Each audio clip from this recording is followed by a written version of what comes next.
안녕하세요. 명리학사 유림입니다. 오늘 이 시간에는 명리학의 핵심 중의 핵심, 천간에 대해 알아보겠습니다. 여러 번 말씀드리지만 강의 내용이 기초가 아닙니다. 명리학의 핵심 원리부터 실정 활용까지 심도에 깨달고 있습니다. 이해가 안 되시면 반복해서 들어보세요. 그럼 시작하겠습니다. 천간을 시작하기 전 자료 화면을 설명하겠습니다. 지금까지 제 강의를 보시면서 특이한 점이 몇 가지 있었을 겁니다. 첫째, 암기하세요라는 말을 한 번도 해본 적이 없습니다. 둘째, 한자를 사용하지 않습니다. 가끔 한글 옆에 가로 안에 쉬운 한자를 삽입한 적은 있습니다. 그리고 하나 더 덧붙이면 어렵기로 소문난 명리학을 강의하면서 쉽다라는 말을 많이 사용했습니다. 하지만 처음으로 부탁드립니다. 지금부터 설명하는 몇 가지 내용은 반드시 이해하셔야 합니다. 절대 암기하지 마시고 이해를 하세요. 세계적으로 오롯이 제가 만들고 저만 사용하는 방법입니다.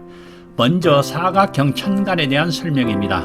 사각형 안에 들어있는 글자를 천간, 십간, 간이라고 합니다. 갑, 을, 병, 정, 무, 기, 경, 신, 임, 개 10개의 천간이 들어있습니다. 그리고 사각형 테두리가 빨강색이면 양의 기운을 나타내고 사각형 테두리가 검정색이면 음의 기운을 나타냅니다. 또한 사각형 바탕이 녹색이면 목의 기운이요, 빨강색이면 화의 기운, 황토색이면 토의 기운, 흰색이면 금의 기운, 파란색이면 수의 기운을 나타냅니다. 다음으로 원형 지지에 대한 설명입니다. 원형 안에 들어있는 글자를 지지, 12지지, 지신, 12지신, 지, 이와 같이 여러가지 명칭이 있습니다. 원형의 테두리가 빨간색이면 양의 기운, 검정색이면 음의 기운을 나타냅니다. 또한 원형의 바탕이 녹색이면 목의 기운, 빨간색이면 화의 기운, 황토색이면 토의 기운, 흰색이면 금의 기운, 파란색이면 수의 기운을 나타냅니다. 제가 중복해서 말하는 이유는 그냥 듣기만 해도 자동으로 기억될 겁니다. 교육자로 오른편에 있는 상생과 상극에 대한 설명입니다. 상생은 계절의 흐름입니다. 다만 봄과 여름의 양의 기운으로 보고 봄과 여름을 양의 기운으로 보고 가을과 겨울을 음의 기운으로 나누면서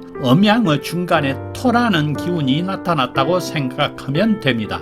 봄에서 여름, 중간에 토, 이어서 가을과 겨울, 그리고 겨울에서 다시 봄으로 이어지는 계절의 흐름이다라고만 이해하시고 더 이상 확장 해석하지 마세요. 목생 화, 화생 토, 토생 금, 금생 수, 수생 목. 다음은 상극에 관한 설명입니다. 저는 상극이라는 표현을 잘 사용하지 않습니다. 상극은 문자의 표시일 뿐 본래의 뜻은 억제와 조절이라고 생각하세요. 봄의 상승 기운을 가을의 하강 운동이 억제하고 조절한다. 여름의 확장 기운을 겨울의 수렴 기운이 억제하고 조절한다. 그래서 상극 대신 억제와 조절 내지는 조정이라는 단어를 동시에 떠올려야 합니다. 여기까지입니다. 방금 설명한 천간과 지지, 그리고 오행의 상생과 상극, 상극의 억제, 조절, 조정이라는 문자만 떠올리면 명리학 중 사주팔자에 관한 모든 것이 여기에 있는 글자와 그림에 담겨 있습니다. 다시 말씀드리지만 암기하지 마시고 이해하세요. 이해가 안 되면 될 때까지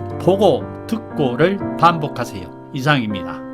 천간은 하늘의 기운, 겉으로 드러나는 정신적인 영역을 뜻합니다. 우리 사주팔자에서 가장 먼저 작용하는 10개의 에너지, 이 10개의 천간은 바로 음양과 오행의 조합입니다. 천간을 이해하려면 이 기본 속성부터 빠르게 정리해야 합니다. 첫 번째로 갑과 을은 목 오행입니다. 한목은 양의 기운, 을목은 음의 기운이죠. 이들은 계절로는 봄을, 방향으로는 동쪽을, 색상으로는 녹색을 상징합니다. 두 번째로 병과 정은 화의 오행입니다. 병화는 양의 기운, 정화는 음의 기운입니다. 이들은 계절로는 여름을, 방향으로는 남쪽을, 색상으로는 적색을 나타냅니다. 세 번째, 무와 기는 토 오행입니다. 무토는 양의 기운, 기토는 음의 기운이죠. 토는 계절의 환절기나 중앙을, 색상은 황색을 상징합니다. 네 번째로 경신과 신은 금 오행입니다. 경금은 양의 기운, 신금은 음의 기운입니다. 이들은 계절로는 가을을, 방향으로는 서쪽을, 색상으로는 백색을 나타냅니다. 마지막으로 임과 개는 수오행입니다. 임수는 양의 기운, 개수는 음의 기운입니다. 이들은 계절로는 겨울을, 방향으로는 북쪽을, 색상으로는 흑색을 대표합니다. 이처럼 천간은 단순한 글자가 아닙니다. 이 글자 안에 우주의 모든 기본 속성이 담겨 있죠.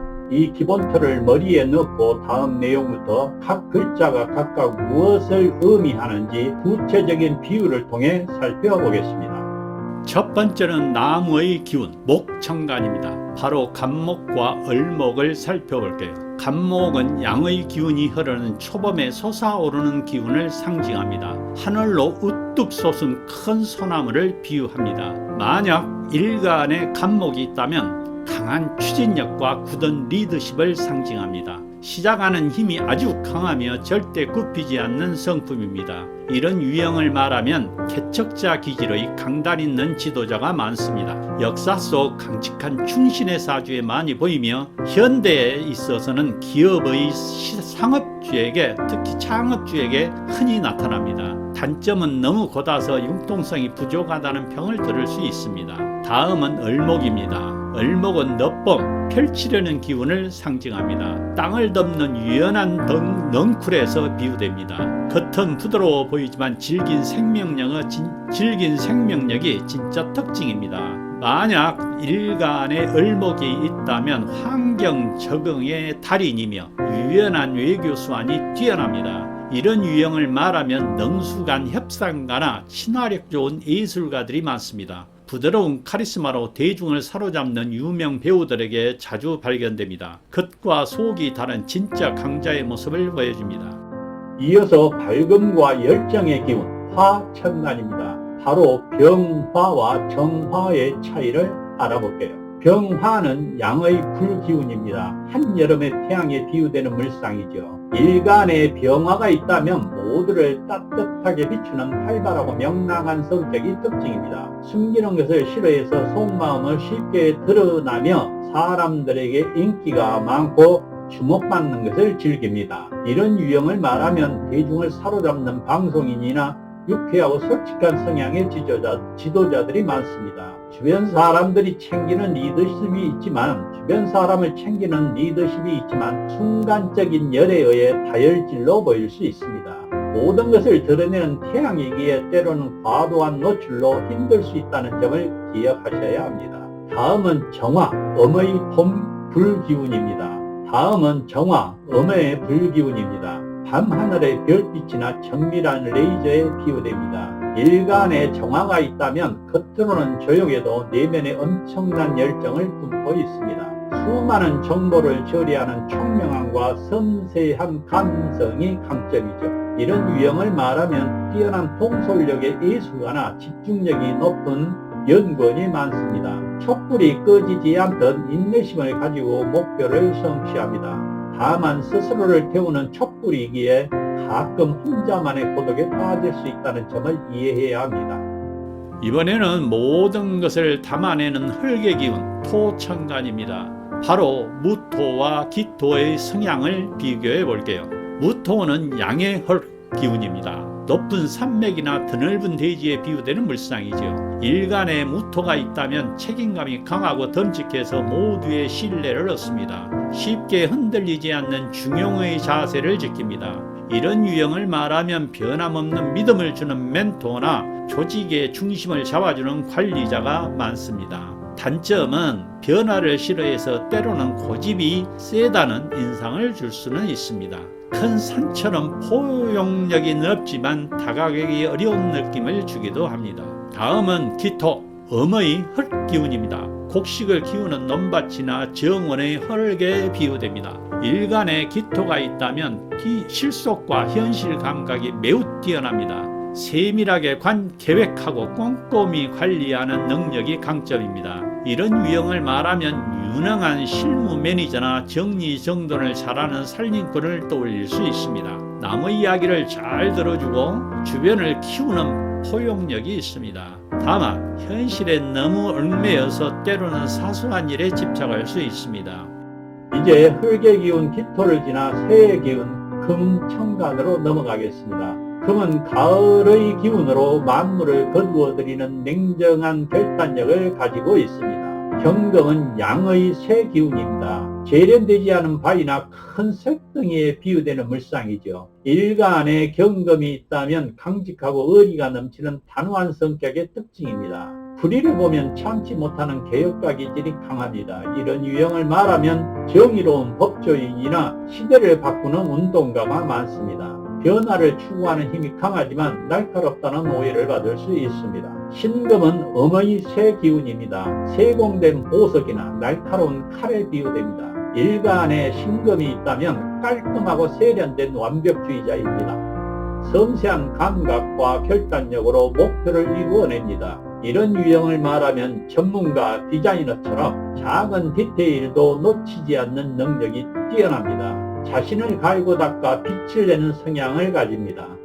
이제 천간 10개의 마지막 오행입니다.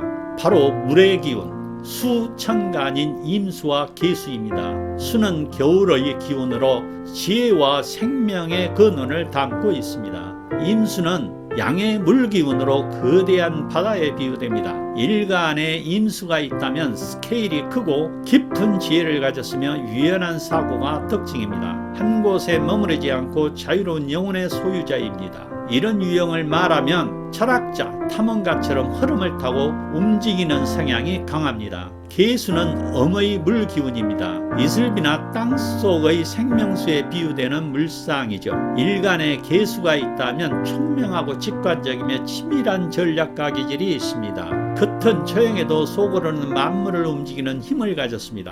이런 유형을 말하면 조용한 천재나 뛰어난 통찰력의 소유자가 많습니다. 다만 내면의 비밀을 잘 드러내지 않는 특징이 있습니다. 오늘 명리박사 유림의 천기운설 제5화는 여기까지입니다. 총 10가지 천간의 모든 기운을 완벽하게 마쳤습니다. 목부터 시작해서 수의 저장까지 이 천간의 글자들이 바로 우리의 정신이자 세상에 드러나는 겉모습입니다. 이제 여러분은 머지않아 자신과 주변 사람의 기질을 명확히 파악할 수 있을 겁니다.